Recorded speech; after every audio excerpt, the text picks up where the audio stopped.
So I want to start by offering you a free, no-tech life hack. And all it requires of you is this, that you change your posture for 2 minutes. But before I give it away, I want to ask you to right now do a little audit of your body and what you're doing with your body. So how many of you are sort of making yourselves smaller? Maybe you're hunching, crossing your legs, maybe wrapping your ankles. Sometimes we hold on to our arms like this. Sometimes we spread out. I see you. So I want you to pay attention to what you're doing right now. We're going to come back to that in a few minutes, and I'm hoping that if you sort of learn to tweak this a little bit, it could significantly change the way your life unfolds. So we're really fascinated with body language, and we're particularly interested in other people's body language. You know, we're interested in, like, you know, an awkward interaction, or a smile, or a contemptuous glance, or maybe a very awkward wink, or maybe even something like a handshake.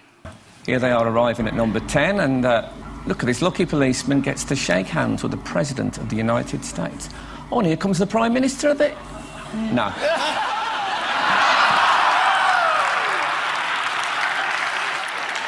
So a handshake, or the lack of a handshake, can have us talking for weeks and weeks and weeks, even the BBC and the New York Times. So obviously, when we think about nonverbal behavior or body language, but we call it nonverbals as social scientists, it's language. So we think about communication. When we think about communication, we think about interactions. So what is your body language communicating to me? What's mine communicating to you? And there's a lot of reason to believe that this is a valid way to look at this. So social scientists have spent a lot of time looking at the effects of our body language or other people's body language on judgments. And we make sweeping judgments and inferences from body language. And those judgments can predict really meaningful life outcomes, like who we hire or promote, who we ask out on a date. For example, Nalini Ambady, a researcher at Tufts University, shows that when people watch 30-second soundless clips of real physician-patient interactions, their judgments of the physician's niceness predict whether or not that physician will be sued. So it doesn't have to do so much with whether or not that physician was incompetent, but do we like that person and how they interacted? Even more dramatic, Alex Todorov at Princeton has shown us that judgments of political candidates' faces in just 1 second predict 70% of US Senate and gubernatorial race outcomes. And even, let's go digital, emoticons used well in online negotiations can lead you to claim more value from that negotiation. If you use them poorly, bad idea, right? So when we think of nonverbals, we think of how we judge others, how they judge us, and what the outcomes are. We tend to forget, though, the other audience that's influenced by our nonverbals, and that's ourselves. We are also influenced by our nonverbals, our thoughts and our feelings and our physiology. So what nonverbals am I talking about? I'm a social psychologist, I study prejudice, and I teach at a competitive business school. So it was inevitable that I would become interested in power dynamics. I became especially interested in nonverbal expressions of power and dominance. And what are nonverbal expressions of power and dominance? Well, this is what they are. So in the animal kingdom, they are about expanding. So you make yourself big, you stretch out, you take up space, you're basically opening up. It's about opening up. And this is true across the animal kingdom. It's not just limited to primates, and humans do the same thing. So they do this both when they have power sort of chronically, and also when they're feeling powerful in the moment. And this one is especially interesting because it really shows us how universal and old these expressions of power are. This expression, which is known as pride, Jessica Tracy has studied, she shows that people who are born with sight and people who are congenitally blind do this when they win at a physical competition. So when they cross the finish line and they've won, it doesn't matter if they've never seen anyone do it, they do this. So the arms up in the V, the chin is slightly lifted. What do we do when we feel powerless? We do exactly the opposite. We close up, we wrap ourselves up, we make ourselves small. We don't want to bump into the person next to us. So again, both animals and humans do the same thing. And this is what happens when you put together high and low power. So what we tend to do when it comes to power is that we complement the other's nonverbals. So if someone's being really powerful with us, we tend to make ourselves smaller. We don't mirror them, we do the opposite of them. So I'm watching this behavior in the classroom, and what do I notice? I notice that MBA students really exhibit the full range of power nonverbals. So you have people who are like caricatures of alphas, like really coming into the room. They get right into the middle of the room before class even starts, like they really want to occupy space. When they sit down, they're sort of spread out. They raise their hands like this. You have other people who are virtually collapsing when they come in. As soon as they come in, you see it. You see it on their faces and their bodies, and they sit in their chair and they make themselves tiny, and they go like this when they raise their hand. I noticed a couple things about this. One, you're not going to be surprised. It seems to be related to gender. So women are much more likely to do this kind of thing than men. Women feel chronically less powerful than men, so this is not surprising. But the other thing I noticed is that it also seemed to be related to the extent to which the students were participating and how well they were participating. And this is really important in the MBA classroom because participation counts for half the grade. So business schools have been struggling with this gender grade gap. You get these equally qualified women and men coming in, and then you get these differences in grades, and it seems to be partly attributable to participation. So I started to wonder, okay, so you have these people coming in like this, and they're participating. Is it possible that we could get people to fake it, and would it lead them to participate more? So my main collaborator, Dana Carney, who's at Berkeley, and I really wanted to know, can you fake it till you make it? Like, can you do this just for a little while and actually experience a behavioral outcome that makes you seem more powerful? So we know that our nonverbals govern how other people think and feel about us. There's a lot of evidence, but our question really was, do our nonverbals govern how we think and feel about ourselves? There's some evidence that they do. So, for example, when we smile when we feel happy, but also when we're forced to smile by holding a pen in our teeth like this, it makes us feel happy. So it goes both ways. When it comes to power, it also goes both ways. So when you feel powerful, you're more likely to do this, but it's also possible that when you pretend to be powerful, you are more likely to actually feel powerful. So the second question really was, so we know that our minds change our bodies, but is it also true that our bodies change our minds? And when I say minds, in the case of the powerful, what am I talking about? So I'm talking about thoughts and feelings and the sort of physiological things that make up our thoughts and feelings. And in my case, that's hormones. I look at hormones. So what do the minds of the powerful versus the powerless look like? So powerful people tend to be, not surprisingly, more assertive and more confident, more optimistic. They actually feel that they're going to win even at games of chance. They also tend to be able to think more abstractly. So there are a lot of differences. They take more risks. There are a lot of differences between powerful and powerless people.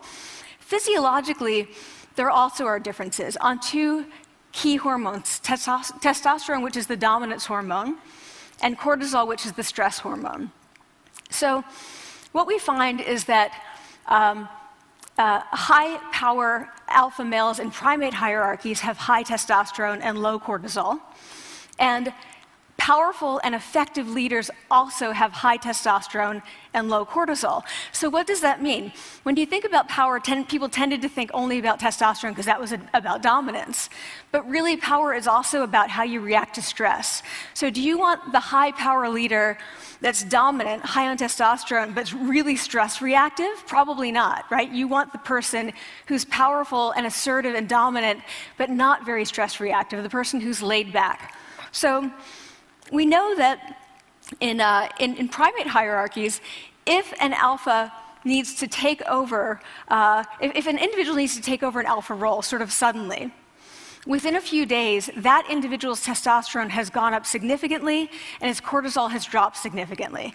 So we have this evidence, both that the body can shape the mind, at least at the facial level, and also that role changes can shape the mind. So what happens, okay, you take a role change, what happens if you do that at a really minimal level, like this tiny manipulation, this tiny intervention? For 2 minutes you say, I want you to stand like this, and it's going to make you feel more powerful.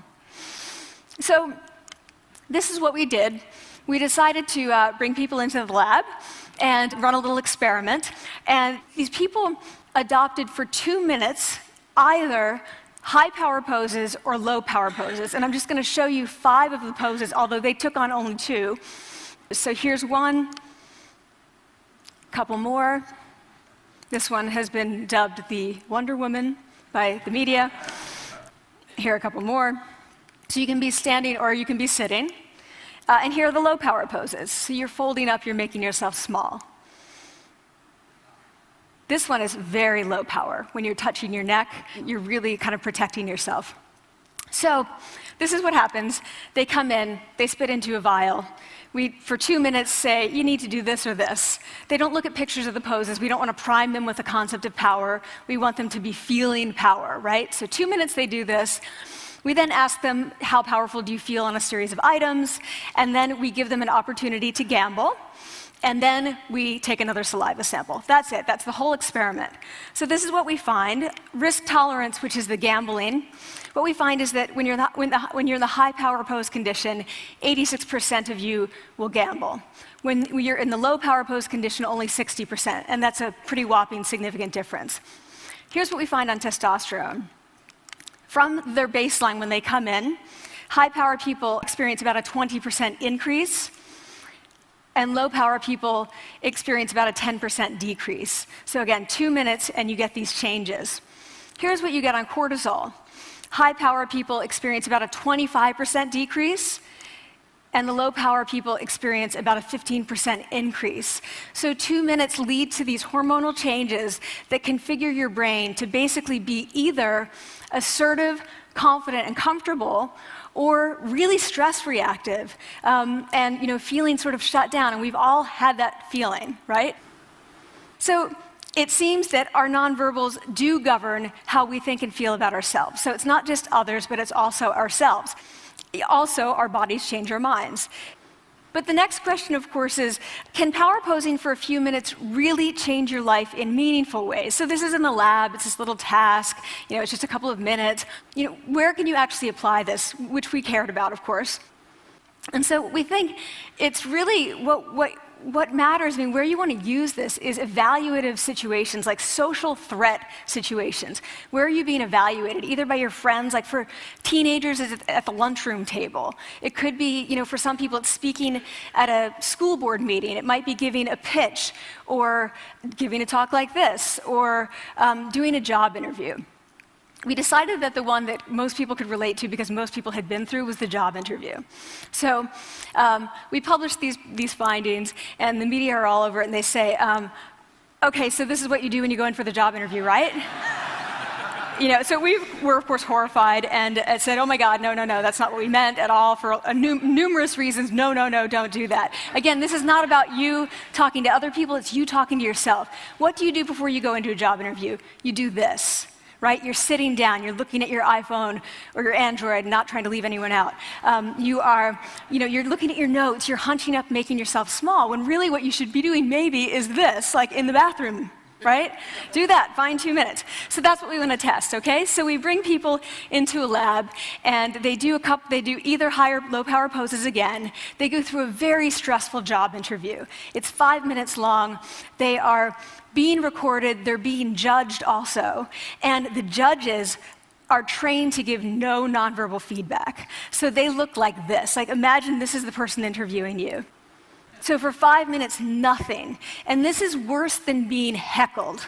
People hate this. It's what Marianne LaFrance calls standing in social quicksand. So this really spikes your cortisol. So this is the job interview we put them through, because we really wanted to see what happened. We then have these coders look at these tapes, 4 of them. They're blind to the hypothesis, they're blind to the conditions. They have no idea who's been posing in what pose.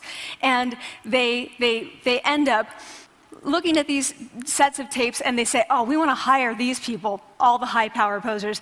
We don't want to hire these people. We also evaluate these people much more positively overall. But what's driving it?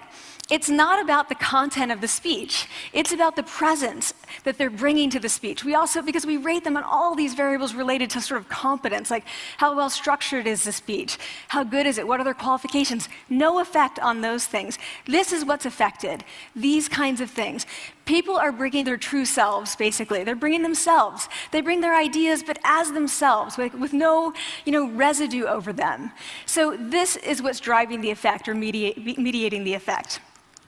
So when I tell people about this, that our bodies change our minds and our minds can change our behavior and our behavior can change our outcomes, they say to me, it feels fake, right? So I said fake it till you make it. Like, it's not me. Like, I don't want to get there and then still feel like a fraud. I don't want to feel like an imposter. I don't want to get there only to feel like I'm not supposed to be here.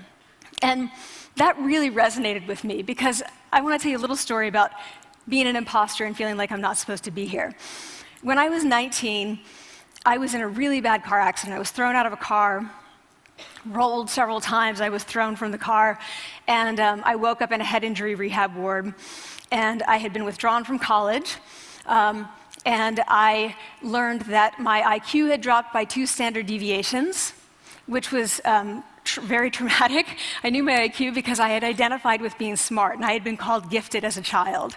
So I'm taken out of college. I keep trying to go back. They say, you're not going to finish college. Like, just, there are other things for you to do, but that's not going to work out for you. So I really struggled with this. And I have to say, having your identity taken from you, your core identity, and for me it was being smart, having that taken from you, there's nothing that leaves you feeling more powerless than that. So I felt entirely powerless. I worked and worked and worked, and I got lucky and worked and got lucky and worked. Eventually, I graduated from college. It took me 4 years longer than my peers. And I convinced someone, my angel advisor, Susan Fisk, to take me on. And so I ended up at Princeton, and I was like, I am not supposed to be here. I am an imposter. And the night before my first year talk, and the first year talk at Princeton is a 20-minute talk to 20 people. That's it. I was so afraid of being found out the next day that I called her and said, I'm quitting. She was like, you are not quitting, because I took a gamble on you and you're staying. You're going to stay, and this is what you're going to do. You're going to fake it. You're going to do every talk that you ever get asked to do. You're just going to do it and do it and do it, even if you're terrified and just paralyzed and having an out-of-body experience until you have this moment where you say, oh my gosh, I'm doing it. Like, I have become this. I am actually doing this. So that's what I did. 5 years in grad school. A few years, I'm at Northwestern. I moved to Harvard. I'm at Harvard. I'm not really thinking about it anymore, but for a long time I had been thinking, not supposed to be here, not supposed to be here. So at the end of my first year at Harvard, a student who had not talked in class the entire semester, who I had said, look, you got to participate or else you're going to fail, came into my office. I really didn't know her at all. And she came in totally defeated, and she said, I'm not supposed to be here.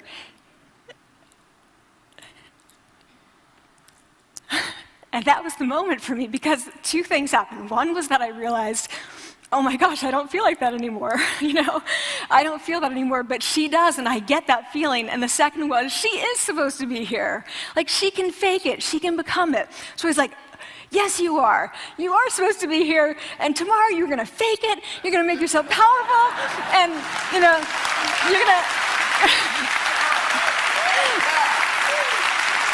and you're going to go into the classroom, and you are going to give the best comment ever, And she gave the best comment ever, and people turned around, and they were like, oh my God, I didn't even notice her sitting there, She comes back to me months later, and I realized that she had not just faked it till she made it, she had actually faked it till she became it. So she had changed. And so I want to say to you, don't fake it till you make it. Fake it till you become it. It's not do it enough until you actually become it and internalize. The last thing I want to leave you with is this. Tiny tweaks can lead to big changes. So this is 2 minutes. 2 minutes, 2 minutes, 2 minutes. Before you go into the next stressful, evaluative situation, for 2 minutes, try doing this in the elevator, in a bathroom stall, at your desk behind closed doors. That's what you want to do. Configure your brain to cope the best in that situation. Get your testosterone up, get your cortisol down. Don't leave that situation feeling like, oh, I didn't show them who I am. Leave that situation feeling like, oh, I really feel like I got to say who I am and show who I am. So I want to ask you first, both to try power posing, and also I want to ask you to share the science, because this is simple. I don't have ego involved in this. Give it away, share it with people, because the people who can use it the most are the ones with no resources and no technology and no status and no power. Give it to them, because they can do it in private. They need their bodies, privacy, and 2 minutes, and it can significantly change the outcomes of their life. Thank you.